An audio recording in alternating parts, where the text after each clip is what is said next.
আসসালামু আলাইকুম এভরিওয়ান, কি অবস্থা তোমাদের? আশা করি সবাই অনেক বেশি ভালো আছো। তো তোমরা ইতিমধ্যে অনেকে অবগত আছো যে তোমাদের কিন্তু অলরেডি যে গুচ্ছ ভর্তি পরীক্ষা, সেখানে কিন্তু ব্যাপক পরিবর্তন দেখা দিবে এই বছর।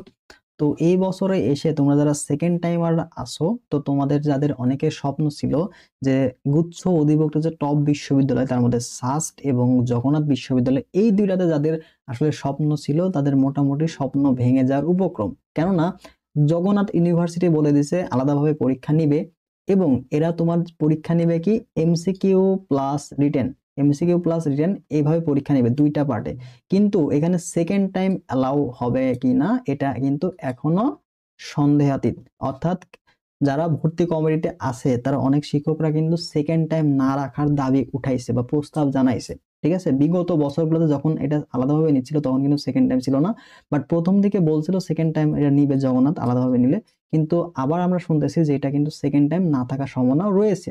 কিন্তু সাস্টে কিন্তু সেকেন্ড টাইম থাকবে, সাস্টে সেকেন্ড টাইম তুমি দিবা। বাট এখানে যে প্রশ্ন প্যাটার্নটা আছে, সাস্টের প্রশ্ন প্যাটার্ন টোটালি ইঞ্জিনিয়ারিং প্রিপারেশন। যারা ইঞ্জিনিয়ারিং প্রিপারেশন নেয় তারাও কিন্তু টোটালি হিমশিম খায় সাস্টের প্রশ্ন সলভ করতে গিয়ে। তো তুমি যে সাস্টের প্রশ্ন বাসায় বসেও সলভ করতে যাও, সেই ক্ষেত্রে দেখবে যে তোমার মাথায় কিন্তু মাথা গরম হয়ে গেছে, চান্দি গরম হয়ে যাবে। কারণ প্রশ্ন প্যাটার্ন গুলো এতটা কনসেপচুয়াল, আসলে বেসিক একদম কনসেপচুয়াল। তোমার যদি ফুল ক্লিয়ার না থাকে সেক্ষেত্রে তুমি কিন্তু চাইলেও সাস্টের প্রশ্ন ভালো মতো সলভ করতে পারবে না। ঠিক আছে, তোমার কিন্তু এখানে ক্যালকুলেটর অ্যালাউ আছে, যথেষ্ট সময় দেওয়া হয়। ঠিক আছে, 1.5 ঘন্টা ধরে পরীক্ষা হয়, যথেষ্ট সময় দেওয়া হয়। এখানে কিন্তু অনেকে ফেল করে, আবার মোটামুটি নাম্বার পেয়েও কিন্তু ভালো ভালো সাবজেক্ট পেয়ে যায়। তো প্রশ্ন প্যাটার্ন তোমরা যদি দেখো অনেকটাই কিন্তু মানে এই যে ভার্সিটি স্ট্যান্ডার্ড, এই প্রিপারেশন নিয়ে সাস্ট ক্র্যাক করা কখনোই পসিবল না। যারা ভার্সিটি প্রিপারেশন নিচ্ছ বা এতদিন গুচ্ছ প্যাটার্নে প্রিপারেশন নিয়ে আসছে, সেই ক্ষেত্রে আসলে সাস্ট ক্র্যাক করা তোমার জন্য কিন্তু পসিবল হবে না। যদি তুমি আগে যদি ইঞ্জিনিয়ারিং প্রিপারেশন নিয়ে থাকো এবং এই বছর তুমি যদি ইঞ্জিনিয়ারিং প্রিপারেশন নিতে পারো কয়েকদিনের মধ্যে বা কয়েক মাসের সময় পাচ্ছ, সাস্ট কিন্তু পরীক্ষা কিন্তু তোমার জানুয়ারির দিকে নিয়ে নেবে। ঠিক আছে, জানুয়ারি যে লাস্ট উইক শেষের দিকে কিন্তু সে নিয়ে নেবে। সাস্টের পরীক্ষা জানুয়ারি শেষের দিকে হবে এবং জগন্নাথের পরীক্ষাও সেম জানুয়ারি শেষের দিকে, ফেব্রুয়ারি প্রথম দিকে কিন্তু জগন্নাথ ভর্তি পরীক্ষা হয়ে যাবে। এবং জগন্নাথে তোমার আলটিমেটলি সেকেন্ড টাইম না থাকার সম্ভাবনা সবচেয়ে বেশি। এছাড়া তুমি যদি দেখো জগন্নাথ বের হয়ে গেলে আলটিমেটলি কিন্তু ইবি যেটা ইসলামিক ইউনিভার্সিটি, এটা কিন্তু বের হওয়ার সম্ভাবনা রয়েছে। কারণ ইসলামিক ইউনিভার্সিটি গত বছর 2 বছর ধরে বলছে তারা বের হবে। যেহেতু জগন্নাথ এবং সাস্ট অলরেডি বের হয়ে গেছে, এটা কিন্তু অফিসিয়াল। ঠিক আছে, এখন যদি কোনোভাবে একটা প্রেশার ক্রিয়েট করতে পারো তোমরা, যদি স্মারকলিপি দিয়ে বা ইউসিসি ভর্তি কমিশনের সাথে যোগাযোগ করে কোনোভাবে যদি এটা ব্যাক আনতে পারো সেই ক্ষেত্রে ভিন্ন ব্যাপার, বাট অলরেডি কিন্তু ডিসিশন নেওয়া হয়ে গেছে। তো মনে হচ্ছে না এবছর চেঞ্জ হওয়ার সম্ভাবনা খুবই কম।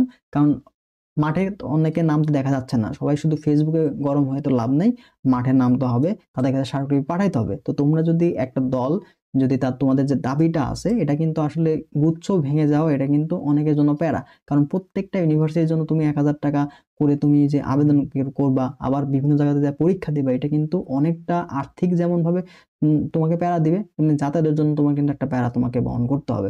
তো টোটালি কিন্তু অনেকটা ঝামেলা। তো এই গুচ্ছ থাকা তোমাদের জন্য কিন্তু অনেকটা আসলে সহজ একটা প্রক্রিয়া। ঠিক আছে, তো এইগুলা যদি চলেও যায় সেই ক্ষেত্রেও কিন্তু গুচ্ছ থাকবে। অর্থাৎ এগুলো বাদ দিয়ে যে বিশ্ববিদ্যালয়গুলোতে আছে সেগুলো নিয়ে কিন্তু গুচ্ছ থাকবে। ঠিক আছে, গুচ্ছ ভর্তি পরীক্ষা হবে, কিন্তু অন্য ভার্সিটি যে টপ ইউনিভার্সিটিগুলো সেগুলো মোটামুটি বের হয়ে যাওয়ার সম্ভাবনা রয়েছে যদি এই দুইটা বের হয়ে যায়। ঠিক আছে, অফিসিয়াল ভাবে যদি আর ফেরাতে না পারে তাহলে বাকিগুলো কিন্তু তোমার টপ ইউনিভার্সিটিগুলো কিন্তু বের হয়ে যাওয়ার সম্ভাবনা রয়েছে, নিজস্ব পদ্ধতিতে পরীক্ষা নেওয়ার সম্ভাবনা রয়েছে। তো তুমি যদি এখন এগুলো বের হয়ে যায় তো তোমার কোন দিকে ফোকাস করা উচিত, তোমার প্রিপারেশনটা আসলে তাহলে কিভাবে নেওয়া উচিত? দেখো, সবচাইতে যদি গুচ্ছের পরে তোমার আলটিমেটলি জিএসটি তুমি তাও সিট পাবা, জিএসটি মোটামুটি তোমার জন্য তাও তুমি 8-9 হাজার সিট পাবা। ঠিক আছে, 8-9 হাজার তোমার সিট থাকবে চান্স পাওয়ার জন্য। হয়তো টপ গুলো পাবে না, কিন্তু অন্যগুলো তো আছেই, তাই না? অন্য ইউনিভার্সিটি গুলো আছে, সেগুলো তো তুমি সাবজেক্ট পাবা। তো আমি বলবো তোমাদের ফোকাস করতে হবে আর ইউ, জেইউ, সিইউ। ঠিক আছে, এই তিনটাতে তোমরা আগে ফোকাস করো, এই তিনটাতে তোমরা ভালোভাবে প্রিপারেশন নাও। দেখো, তোমাদের সবারই কি থাকে, ইচ্ছা থাকে ভালো ইউনিভার্সিটিতে পড়বা, র্যাঙ্কিং যাদের ভালো, গবেষণা মান যেখানে ভালো, সেটা ভালো করে প্রিপারেশন নেবা, তাই না? এখন গুচ্ছ থেকে যদি এই বিশ্ববিদ্যালয়গুলো যদি বের হয়ে যায় তাহলে তোমার প্রিপারেশন তুমি কি নিছো? তুমি প্রিপারেশন নিছো যে ভার্সিটি ক প্রিপারেশন। তো এই ভার্সিটি ক প্রিপারেশন দিয়ে তুমি সাস্ট ক্র্যাক করতে পারবে না, তাহলে ভার্সিটি প্রিপারেশন দিয়ে তুমি কোনটায় কোনটা চান্স পাওয়ার সম্ভাবনা রয়েছে? তো গুচ্ছের মধ্যে যে সকল বিষয়গুলো থাকবে সেগুলো তুমি কিন্তু চান্স পাইতে পারবা। এছাড়া রাজশাহী বিশ্ববিদ্যালয়, জাহাঙ্গীরনগর বিশ্ববিদ্যালয় এবং চট্টগ্রাম ইউনিভার্সিটি, এগুলোতে তোমরা কিন্তু ভার্সিটি ক প্রিপারেশন নিয়ে কিন্তু চান্স পেতে পারবা। তো এমন না যে এই একটাতে পরীক্ষা দিতে না পারলে তোমার জন্য কিন্তু আর সুযোগ থাকছে, এরকম কিন্তু না। হয় তুমি সাস্টে আসলে পরীক্ষা দিলেও তুমি চান্স পাওয়ার সম্ভাবনা খুবই কম, তো এটা আমি বাদই রাখলাম। গুচ্ছ থেকে সাস্ট বেরোনো মানে চান্স পাওয়ার রেট অনেকটা কমে যাবে। যারা ইঞ্জিনিয়ারিং প্রিপারেশন নিচ্ছ তারাই শুধু পরীক্ষা ভালো দিয়ে চান্স পাওয়ার সম্ভাবনা থাকবে, ঠিক আছে। আর জগন্নাথ যদি তোমার জগন্নাথ সেকেন্ড টাইম চালু করে তাও তোমার জন্য এখানে প্যারা হয়ে যাবে। কেন বলো তো? কারণ এখানে আলাদাভাবে তোমাকে এমসিকিউ প্লাস রিটেন, এমসিকিউ আবার কিন্তু রিটেন প্রিপারেশন নিতে হবে। সিট সংখ্যা কিন্তু এতটা বেশি না, সিট সংখ্যা এতটা বেশি না, বাট তোমার কিন্তু আবার রিটেন প্রিপারেশন নিতে হবে। এবং এই পরীক্ষা কিন্তু জানুয়ারির শেষের দিকে, সময় কিন্তু কম, তো সময় স্বল্পতা, যেখানে চান্স পাওয়ার রেটটা কিন্তু অনেকটা কমে যাবে। বাট তোমার যে গুচ্ছর মধ্যে যে ভার্সিটিগুলো থাকবে সেগুলো কিন্তু মোটামুটি এপ্রিলে পরীক্ষা হতে পারে, এপ্রিলে। যেখানে তোমার রাবি পরীক্ষা হবে এপ্রিলে, এবং জাহাঙ্গীরনগর পরীক্ষা কিন্তু এটা ফেব্রুয়ারির শুরুতে অথবা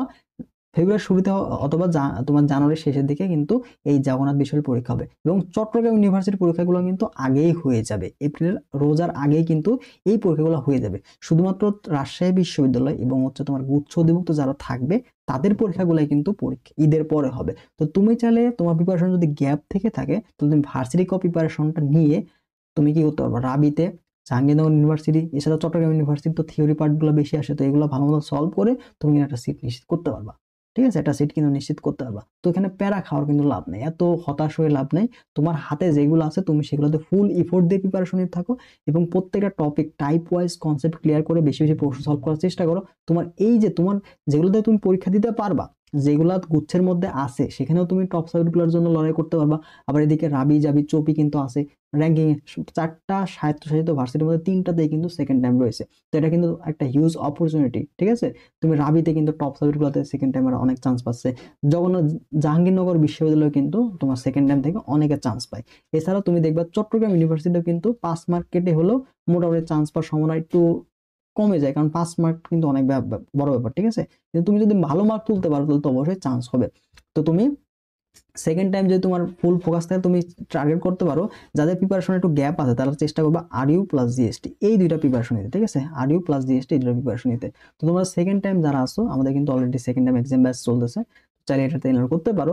এছাড়া তোমরা যে রাবি প্লাস জাবি যদি প্রিপারেশন নিতে চাও, রাবি প্লাস গুচ্ছ যেটার জন্য এখনো তোমরা মোটামুটি সময় পাবা, যদি তোমার প্রিপারেশন গ্যাপও থাকে তবুও কিন্তু তুমি এখান থেকে কভার আপ করতে পারবা। তো আমাদের কিন্তু রাবি সি প্লাস গুচ্ছ পূর্ণাঙ্গ কোর্সও কিন্তু চলে রয়েছে, অলরেডি ক্লাস কিন্তু শুরু হয়ে গেছে। এখানে অধ্যায়ভিত্তিক live class, daily exam, varsity প্রশ্ন ব্যাংক সলভ, গুচ্ছ প্রশ্ন ব্যাংক সলভ সবগুলোই কিন্তু তোমরা এই কোর্সের মধ্যে পাবা, ঠিক আছে। তো এটার ফি কিন্তু মাত্র 1550 টাকা। যারা এনরোল করতে চাও তারা কিন্তু হোয়াটসঅ্যাপ নাম্বারে যোগাযোগ করতে পারো। এছাড়া শুধু সেকেন্ড টাইম এক্সাম ব্যাচেও তোমরা এনরোল করতে পারবা। এটা কিন্তু total all in one RU GST সবগুলোর জন্য কিন্তু এক্সাম এখানে নেওয়া হবে, ঠিক আছে। তো এটার ফি কিন্তু মাত্র 399 টাকায় তুমি এখানে এনরোল করতে পারবা। তো আমাদের যে হোয়াটসঅ্যাপ নাম্বার আছে সেটার সাথে যোগাযোগ করো, যোগাযোগ করলে তোমাদের কিন্তু বিস্তারিত প্রসেস জানাই দেওয়া হবে, ঠিক আছে। যদি কোনো প্রশ্ন থেকে থাকে সেটা অবশ্যই কমেন্ট বক্সে জানাই দাও, ঠিক আছে। তো আল্লাহ হাফেজ।